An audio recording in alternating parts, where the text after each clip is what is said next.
I have a question here from Crystal.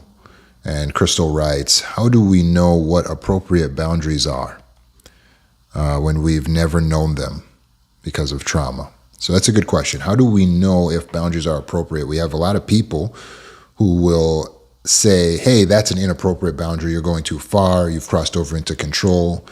And when we're traumatized, we never knew boundaries. We can feel like we're going too far or being unreasonable with people. When we set our boundaries, we can start to feel guilty. We feel like we're being mean. So it's hard to know what appropriate boundaries actually are. And so I have another video that you can watch that talks about what if you feel guilty? What if you feel like you're being mean? What if you feel like you're being unreasonable? But today I'm going to help you to understand how to identify if your boundaries are appropriate or not. So first you have to recognize that there's no such thing as a list that's going to tell you what appropriate boundaries are. There's no master list that you can consult. You need to meditate. A lack of understanding appropriate boundaries is a lack of meditation. That's your ability to stop, to pause, and to think in any given situation to assess your feelings. How do I feel right now? Why do I feel that way? What's making me feel this way about this situation? What could I do to change the way I feel? I'm feeling discomfort. How can I feel more comfortable in this situation? That is where you find your boundaries. It is in assessing your feelings. So when you feel uncomfortable, that's a sign in a relationship that you may need to express a boundary. It is your job to create your boundaries, to assert your boundaries, and to enforce your boundaries. It's important to understand that it's all based on your authority. And your authority is to what? Your authority is over your resources, which is yourself. Your resources include your body, your time, your attention, your energy, your beauty, your talents, your children, your animals, your house, your car, anything that belongs to you, anything that by law is under your responsibility, that belongs to you, therefore you have authority over it. So you decide who gets access to it and who doesn't. Does that make sense? All people want access to each other's resources. That's what relationships actually are. It's not soulmates. It's not magical. It's a person values some of your resources and wants access to them. And you value some of their resources and you want access to their resources as well. There are no saints in this. This is exchange of goods and services. Every relationship is transactional. And no one is exempt. And no relationship is exempt. So you might have thought it was based on feelings or it was a feel or it was a vibe. No. You like being in their space. You like having their protection. You like having their energy. You like having their leadership. You like having their guidance, their involvement. It's always you like something that they have. It's not a vibe. It's all, every relationship is transactional, and you first must understand that, and that you have the authority over your resources, okay? So based on that authority, what would be an inappropriate boundary? What would be an inappropriate rule or limitation? That's what a boundary is. It's you creating a rule or a limitation for the protection of yourself, for the comfort of yourself, or for the benefit of yourself. And we'll throw standards in there. That's a close cousin of boundary. So rules, limitations, standards that you're creating. What's inappropriate? If you're having trouble thinking of an example, it's because there is no such thing as an inappropriate boundary. That's fallacy. People fall prey to the idea of universality. So they think that there is some sort of universal rules and standards that everyone should understand about each other and our boundaries. Wrong, wrong, wrong. That will have you upset that someone didn't already know that they shouldn't do this or ask for this or cross a boundary.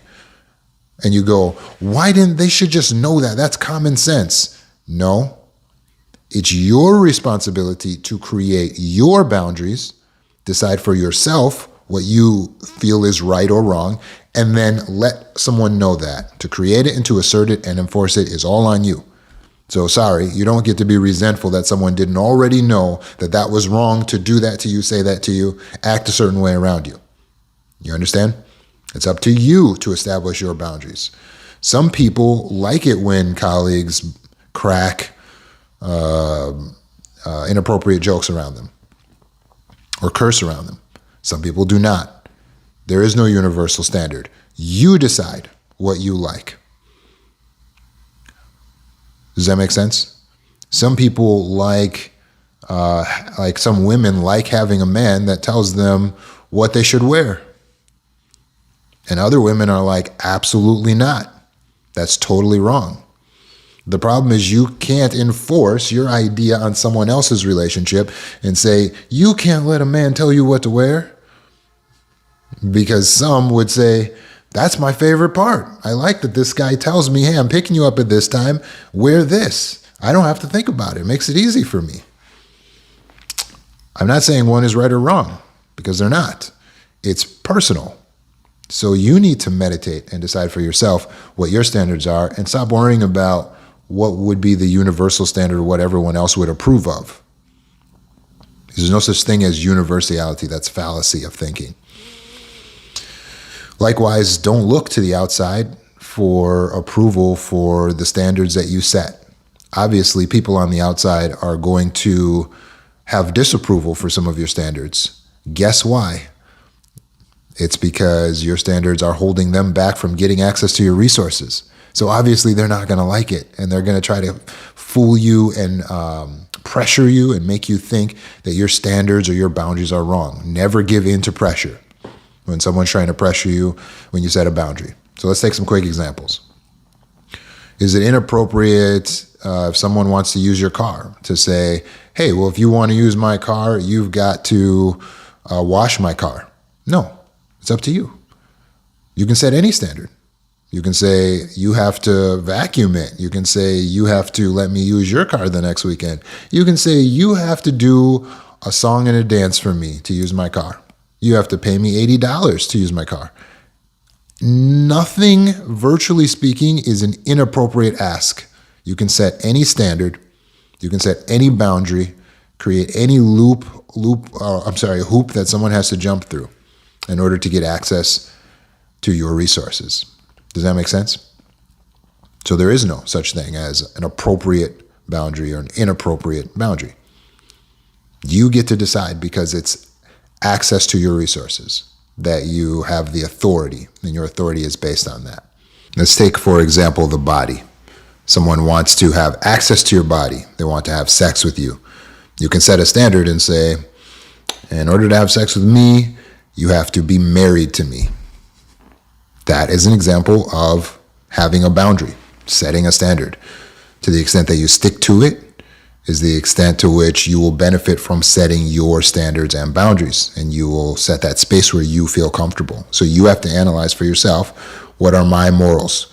What are my standards? What are my wants? What are my needs? Okay? What would make me feel comfortable? What's going to make me feel happy? What are my feelings? All that's through analyzation. It's through thinking. Does that make sense? It's through thinking.